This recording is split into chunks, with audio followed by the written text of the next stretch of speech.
வணக்கம் வணக்கம். நடிகர் திலகம் டிவி மீண்டும் உங்களை அன்போடு வரவேற்கிறது. ஸோ ரொம்ப நாள் ஆச்சு நம்ம பதிவு போட்டு, இனிமேல் கொஞ்சம் தொடர்ந்து பதிவுகள் போடலாம் அப்படின்னு தான். ஸோ யூடியூப்பில் மறுபடியும் இப்போது, அதாவது தேர்தல் நேரம் நெருங்க நெருங்க நடிகர் திலகம் அவர்களை ரொம்ப தேவையில்லாமல் வம்புக்கு இழுக்கும் படலங்கள் இனிதே அரங்கேறி கொண்டிருக்கின்றன.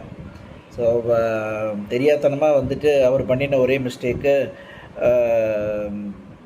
எம்ஜிஆர் ஒய்ஃபை சப்போர்ட் பண்ணுறதுக்கு ஒரு கட்சியை ஆரம்பித்து அந்த ஒரு தோல்வி அடைஞ்சது.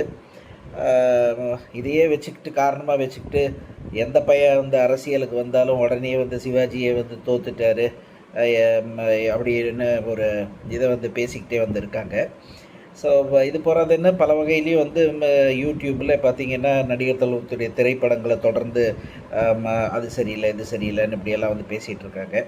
சமீப காலமாக ஒரு ஷார்ட்ஸ் வீடியோவாக இப்படியே ரவுண்டப்பில் வருது. என்ன அப்படின்னா, இயக்குனர் திரு பிஆர் பந்துலு அவர்களுடைய மகள் திரு பிஆர் விஜயலக்ஷ்மி அவங்க இப்போ சித்ரா லக்ஷ்மணன் சாரோட பேட்டி, அதில் கர்ணன் படத்தை பற்றியோ முரடன் முத்து படம் இதை பற்றியெல்லாம் கேள்விகள் கேட்டிருக்காங்க. ஏன்னா இன்றைக்கி சிவாஜி கிரேட், உங்கள் அப்பாவுக்கும் சிவாஜிக்கும் முரடன் முத்து திரைப்படத்தில் ஒரு சின்ன மன வேறுபாடு வந்ததுன்னு வெளியில் செய்தி இருக்குது. அதை பற்றி வீட்டில் எப்போது அப்பா பேசியிருக்காரா? இல்லை சார், எங்கே அதெல்லாம் அப்பாவும் அம்மாவும் பேசிகிட்டே கிடையாது. நானே இண்டஸ்ட்ரியில் என்ன பேசிக்கிறாங்களோ அதை தான் கலெக்ட் பண்ணி வச்சுருக்கேன் இது வரைக்கும். எனக்கும் தெரியாது, விட்டு கொடுத்தாங்க இதுக்கு அண்ணனுக்கு சர்ச் பார்க்கல. ஸோ இந்த மாதிரி family friends. So the sudden ஸ்விட்ச் ஓவர் டு எம்ஜிஆர் அங்கெல்லாம் அதெல்லாம் நாங்கள் ரொம்ப சின்ன பசங்க. ஸோ எங்களுக்கு ஆக்சுவல் ஸ்டோரி தெரியாது. இது அங்கங்கே கொஞ்சம் அப்படி அரசல் பொருசலாக கேட்டது தான் எனக்கும் தெரியும் ஆக்சுவலி. அதுக்கு பின்னால் நீங்கள் சிவாஜியோட பல சந்தர்ப்பங்களில் பழகிருக்கீங்க. ஆமாம். ஸோ விஜயலக்ஷ்மி அவர்கள் கூறியதை நீங்கள் கேட்டிருப்பீங்கன்னு நினைக்கிறேன். ஸோ சிவாஜி அவர்களுடைய புகழை கீழே கொண்டு வரணும் அப்படிங்கிறதுக்காகவே ஒரு குரூப் 1952 பராசக்தி வெளியான காலத்திலேருந்து அலைஞ்சிட்ருக்காங்க அந்த பக்கமும் இந்த பக்கமும்.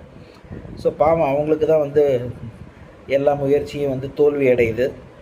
ஸோ நடிகர் திலகம் வெறும் தேர்தலில் தான் தோற்று போனார். அதுவும் உங்களோட ஆளை சப்போர்ட் பண்ணி நீங்கள் தான் அவங்கள ஜெயிக்க வைக்கலை. அவருடைய மனைவியும் நீங்கள் கையை விட்டுட்டீங்க. ஸோ அவர்களுக்கு சப்போர்ட்டாக இருந்த இவரையும் கை விட்டீங்க.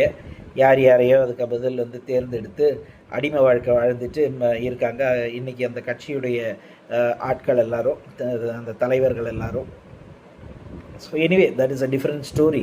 ஸோ அந்த விஜயலக்ஷ்மி அவர்கள் சொல்கிறது போல் அவங்களுக்கு எனக்கு இதை பற்றியெல்லாம் ஒன்றுமே தெரியாதுங்க, வெளியில் எல்லோரும் அரசல் பொருசல் அப்படி பேசிக்கிறாங்களே, அது காதில் வாங்கிட்டு தான் தெரியுமே தவிர எனக்கு அதெல்லாம் அதான் தெரியவே தெரியாது அப்படின்னு ஒரே போடாக போட்டுட்டாங்க.